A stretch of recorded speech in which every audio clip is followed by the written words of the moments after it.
cubaan suara. Baik, bismillahirrahmanirrahim. Assalamualaikum warahmatullahi wabarakatuh. InsyaAllah hari ini kita akan sambung semula sesi PDPR kita bagi hari Khamis untuk subjek sirah. Okey, baik. Ustaz lupa. Ramai yang tak ada lagi kan buku teks sirah. Jadi, untuk kali ni boleh tengok saja video Ustaz macam minggu lepas lah, maaf. Yang minggu lepas Ustaz lupa. Ramai yang tak ada buku teks. Okey, tak apa. Okey, minggu lepas kamu semua dah belajar tentang Perang Badar kan melalui link YouTube yang Ustaz berikan. Jadi hari ini kita akan ulang baca tentang Perang Badar. Okey, boleh sama-sama baca dengan Ustaz melalui video ini. Okey, baik. Kita akan tengok unit 2 Perang Badar. Okey, sama-sama kita baca. Perang Badar berlaku pada 17 Ramadan tahun kedua Hijrah. Perang Badar berlaku di kawasan lembah yang terletak di antara Madinah dengan Mekah. Okey, baik. Perang Badar berlaku pada 17 Ramadan tahun kedua Hijrah. Lepas Nabi hijrah sahaja daripada Mekah ke Madinah. Okey, tahun kedua Nabi berhijrah tu, maknanya dah tahun kedua lah Nabi duduk dekat Madinah. Maka berlakulah satu perang pertama dalam sejarah Islam yang diberikan nama Perang Badar. Dia berlaku pada bulan puasa 17 Ramadan. Okey, baik. Kita teruskan lagi bacaan. Bilangan tentera yang terlibat. Bilangannya tentera yang terlibat antara orang Islam dengan pihak kafir Quraisy. Perang Badar ni berlaku di antara tentera Islam dengan tentera kafir. Kafir apa? Kafir Quraisy Mekah. Okey, baik. Peperangan ini disertai 313 orang tentera Islam yang terdiri daripada kaum Ansar dan kaum Muhajirin yang dipimpin oleh Rasulullah sallallahu alaihi wasallam. Tentera Islam seramai 313 orang yang terdiri daripada kaum Ansar dan Muhajirin. Ingat tak kaum Ansar siapa? Kaum Muhajirin siapa? Kaum Ansar ni adalah orang Madinah sendiri. Kaum Muhajirin ni sahabat-sahabat Nabi yang ikut Nabi berhijrah ke Madinah. Dan tentera seramai 313 ni dipimpin oleh siapa? Oleh Rasulullah sallallahu alaihi wasallam sendiri. Kita sambung lagi bacaan. Pihak kafir Quraisy pula seramai 1,000 orang tentera yang diketuai oleh Abu Jahal bin Hisham. Tadi orang Islam 313. Orang kafir pula seramai berapa orang? Seramai 1,000 orang. Dan diketuai oleh dan dipimpin oleh Abu Jahal bin Hisham. Bayangkan 313 orang lawan dengan 1,000 orang. Agak-agak mana yang menang? Mestilah kalau ikut akal fikiran kita, mestilah 1,000 yang menang. Sebab 1,000 yang lagi ramai daripada 313. Tapi tak semestinya ramai. Tak semestinya menang. Nanti kita tengok. Kita tengok yang seterusnya selepas ni. Okey, baik. Kita tengok. Sebab berlakunya Perang Badar. Okey, kenapa boleh berlakunya Perang Badar? Macam mana boleh berlakunya Perang Badar ini? Okey. Rasulullah sallallahu alaihi wasallam bertindak menghalang angkatan perdagangan kafir Quraisy yang kembali dari Syam diketuai oleh Abu Sufyan bin Harb. Tujuan Rasulullah sallallahu alaihi wasallam berbuat demikian kerana untuk melemahkan ekonomi musuh yang bertujuan menghancurkan Islam, bagi menggantikan harta orang Islam yang dirampas, mengembangkan Islam. Okey, baik. Sebelum berlakunya Perang Badar ini, macam mana boleh berlakunya Perang Badar ini? Sebelum berlakunya Perang Badar ini, Nabi bertindak menghalang rombongan perdagangan. Kalau orang dulu, zaman Nabi dulu, cara dia orang nak cari rezeki, cara dia orang nak cari duit, dia orang kena berdagang. Berdagang dekat mana? Bukan dekat tempat dia orang sendiri. Dia orang kena berdagang kat tempat yang jauh. Bukannya berdagang kat Mekah saja, dia orang kena dari Mekah dia orang kena pergi ke tempat lain. Jadi satu hari orang kafir Quraisy ni, orang-orang kafir Quraisy, dia orang pergi berdagang ke Syam. Syam ni jauh. Syam ni jauh dari Mekah. Jadi dia orang pergilah ke Syam. Dah selesai berdagang, nak balik ke Mekah, dari Syam kena lalu Madinah. Jadi waktu tu Nabi dapat tahu. Nabi dapat tahu ada rombongan kafir Quraisy. Rombongan kafir Quraisy nak balik ke Mekah. Baru habis berdagang ni.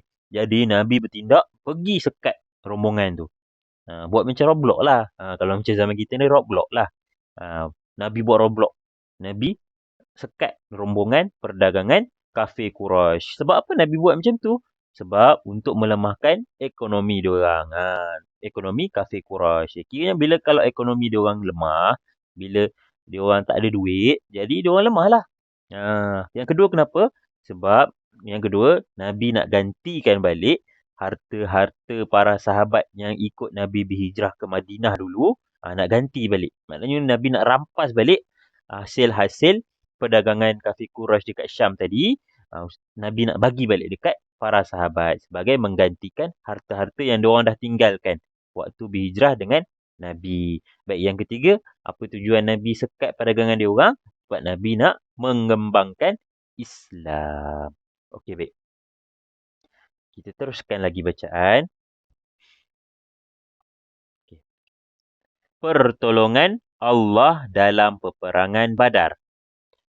Abu Sufyan telah meminta pertolongan musyrikin Mekah dan Abu Jahal bersetuju untuk membantu. Waktu kena sekat dengan Nabi, waktu kena Roblox dengan Nabi, kan dia orang balik. Tadi kan Ustaz cerita. Dia orang baru habis berniaga. Habis berdagang dekat Syam. Tiba-tiba waktu nak balik ke Mekah, kena sekat pula dengan Nabi. Jadi, bila kena sekat dengan Nabi, Abu Sufyan pergi hantar wakil pergi minta pertolongan dari Mekah. Minta pertolongan. Contohnya lah, dia pergi hantar, dia minta tolong Abu Jahal. Abu Jahal, tolong aku kena sekat dengan Muhammad dekat kawasan perjalanan dekat Madinah. Jadi dia dah hantar, dia dah minta pertolongan. Abu Jahal ni orang dekat Mekah lah. Abu Jahal ni orang dekat Mekah lah. Abu Jahal waktu tu terus bersetuju. Terus bersetuju untuk hantar tentera untuk lawan dengan Nabi Muhammad. Okay, kita sambung bacaan. Apabila Rasulullah sallallahu alaihi wasallam sampai, lalu berlakulah perang yang hebat. Dalam peperangan ini, Allah Subhanahu wa taala telah menghantar malaikat untuk membantu tentera Islam menghancurkan musyrikin. Akhirnya, tentera Islam mencapai kemenangan yang besar. Tadi kan kita dah tengok jumlah bilangan tentera yang terlibat. Orang Islam sikit je, 313. Orang kafir seramai berapa orang? 1000 orang. Kalau ikut logik, mestilah 1000 menang. Sebab 1000 lagi banyak daripada 313. Tetapi akhirnya orang Islam yang menang. Sebab apa? Sebab Allah hantarkan bantuan. Allah hantarkan tentera-tentera malaikat dalam peperangan tersebut. Maka orang Islam pun berjaya. Menang besar. Bukan menang sikit-sikit. Menang besar. Menang besar dalam peperangan Badar. Okey, baik. Kita teruskan lagi bacaan.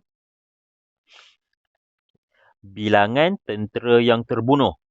Dalam peperangan tersebut, seramai 70 orang tentera musyrikin. 70 orang tentera musyrikin terbunuh. Termasuk Abu Jahal bin Hisham. Tentera-tentera kafir Quraisy, kafir Mekah tadi. Berapa ramai orang yang mati? 70 orang. Ini kafir Quraisy, bukan orang Islam yang mati. Kafir Quraisy yang mati seramai 70 orang tentera. Termasuklah ketua dia tadi, Abu Jahal bin Hisham. Abu Jahal bin Hisham pun mati waktu perang Badar.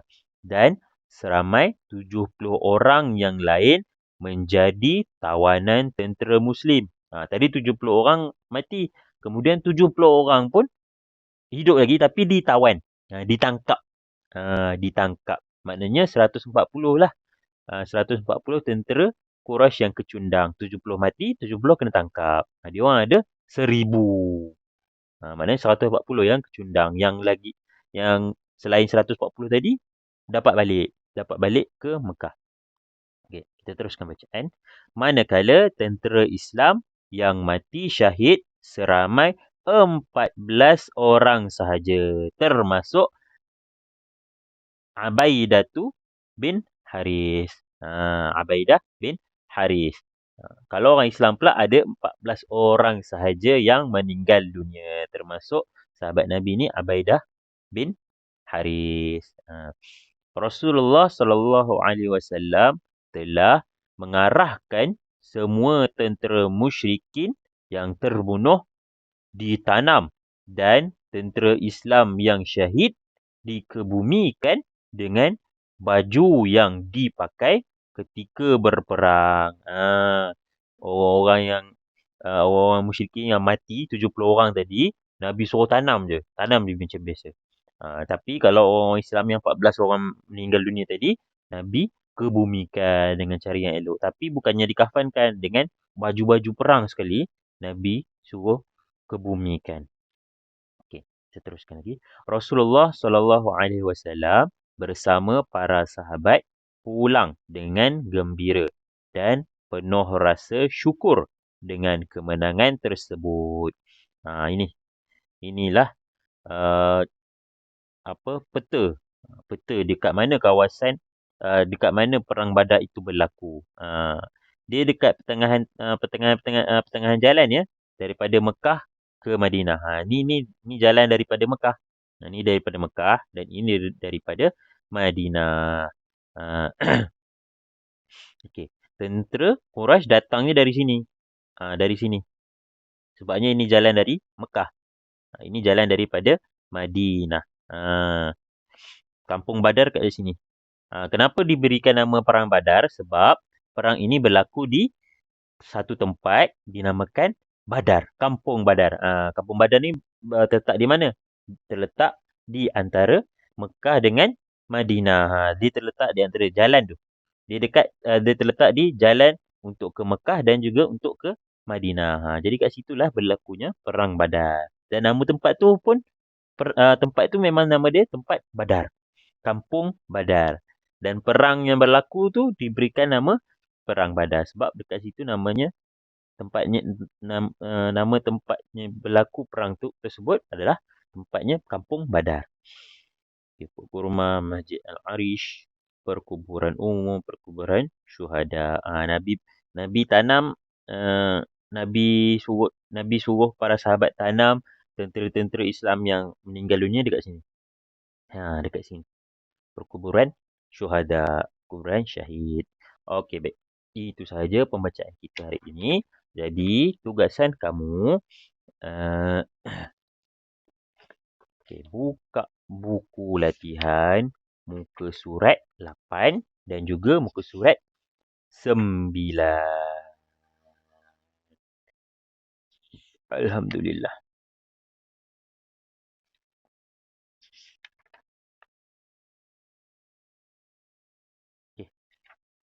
Abu Sufyan 700 Syawal Ansar.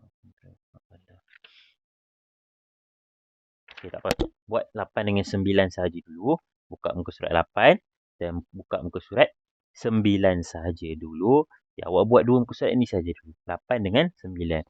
Untuk rujukan, nanti Ustaz akan tangkapkan gambar, snapkan gambar muka surat ini tadi yang kita baca tadi. Dan Ustaz akan bagi dekat dalam grup. Itu sahaja untuk hari ini. Wassalamualaikum warahmatullahi wabarakatuh.